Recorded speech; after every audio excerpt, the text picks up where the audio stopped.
ॐ पूर्णज्ञानाय विद्महे पूर्णानन्दाय धीमहि तन्नो व्यासः प्रचोदयात्। ॐ पूर्णज्ञानाय विद्महे पूर्णानन्दाय धीमहि तन्नो व्यासः प्रचोदयात्। ॐ पूर्णज्ञानाय विद्महे पूर्णानन्दाय धीमहि तन्नो व्यासः प्रचोदयात्। ॐ पूर्णज्ञानाय विद्महे पूर्णानन्दाय धीमहि तन्नो व्यासः प्रचोदयात्। ॐ पूर्णज्ञानाय विद्महे पूर्णानन्दाय धीमहि तन्नो व्यासः प्रचोदयात्। ॐ पूर्णज्ञानाय विद्महे पूर्णानन्दाय धीमहि तन्नो व्यासः प्रचोदयात्। ॐ पूर्णज्ञानाय विद्महे पूर्णानन्दाय धीमहि तन्नो व्यासः प्रचोदयात्। ॐ पूर्णज्ञानाय विद्महे पूर्णानन्दाय धीमहि तन्नो व्यासः प्रचोदयात्। ॐ पूर्णज्ञानाय विद्महे पूर्णानन्दाय धीमहि तन्नो व्यासः प्रचोदयात्। ॐ पूर्णज्ञानाय विद्महे पूर्णानन्दाय धीमहि तन्नो व्यासः प्रचोदयात्।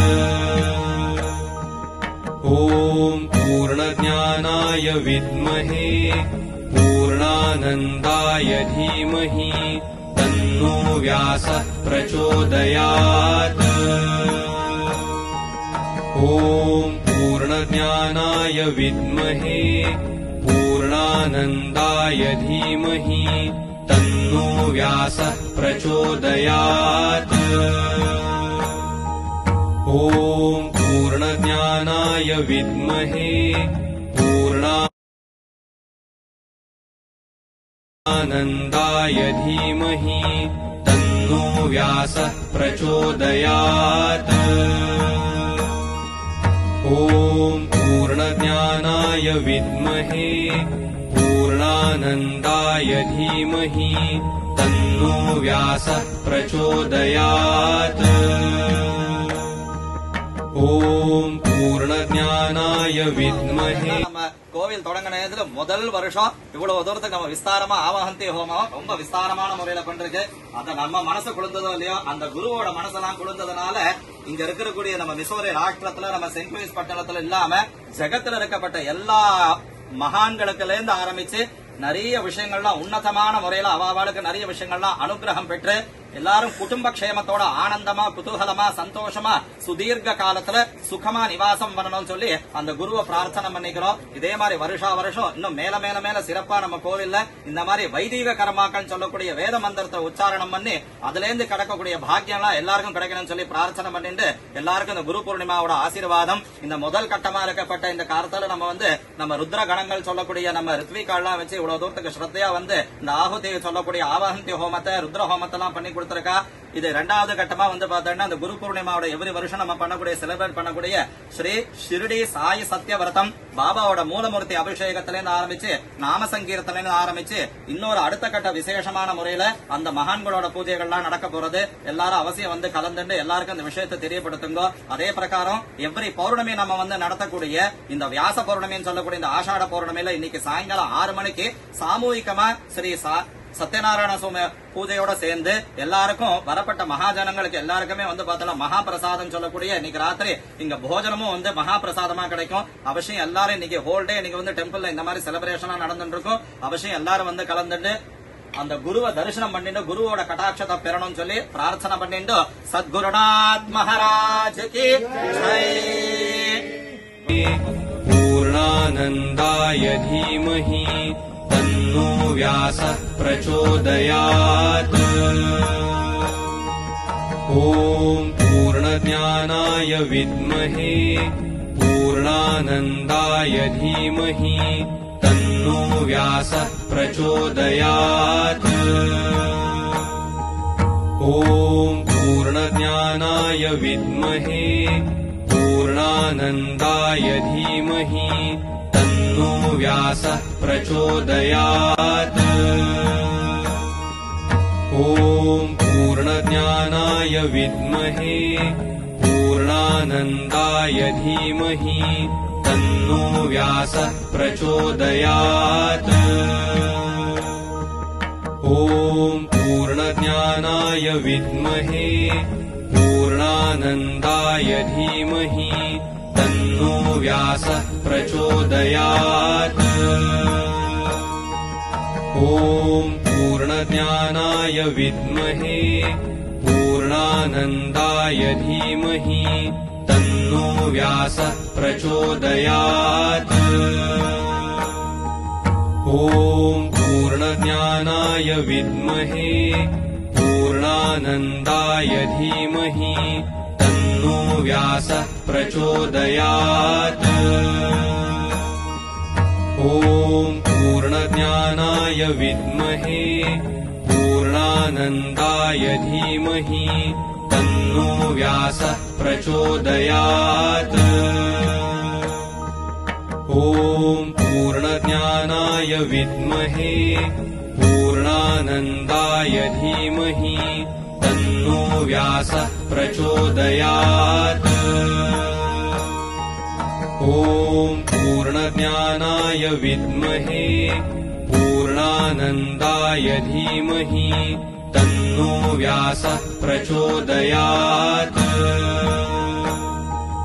ॐ पूर्णज्ञानाय विद्महे पूर्णानन्दाय धीमहि तन्नो व्यासः प्रचोदयात्. ॐ पूर्णज्ञानाय विद्महे पूर्णानन्दाय धीमहि तन्नो व्यासः प्रचोदयात्. ॐ पूर्णज्ञानाय विद्महे पूर्णानन्दाय धीमहि तन्नो व्यासः प्रचोदयात्. ॐ पूर्णज्ञानाय विद्महे पूर्णानन्दाय धीमहि तन्नो व्यासः प्रचोदयात्. ॐ पूर्णज्ञानाय विद्महे पूर्णानन्दाय धीमहि तन्नो व्यासः प्रचोदयात्. ॐ पूर्णज्ञानाय विद्महे पूर्णानन्दाय धीमहि तन्नो व्यासः प्रचोदयात्. ॐ पूर्णज्ञानाय विद्महे ॐ पूर्णज्ञानाय विद्महे पूर्णानन्दाय धीमहि तन्नो व्यासः प्रचोदयात्. ॐ पूर्णज्ञानाय विद्महे पूर्णानन्दाय धीमहि तन्नो व्यासः प्रचोदयात्. ॐ पूर्णज्ञानाय विद्महे पूर्णानन्दाय धीमहि तन्नो व्यासः प्रचोदयात्. ॐ पूर्णज्ञानाय विद्महे पूर्णानन्दाय धीमहि तन्नो व्यासः प्रचोदयात्. ॐ पूर्णज्ञानाय विद्महे पूर्णानन्दाय धीमहि तन्नो व्यासः प्रचोदयात्.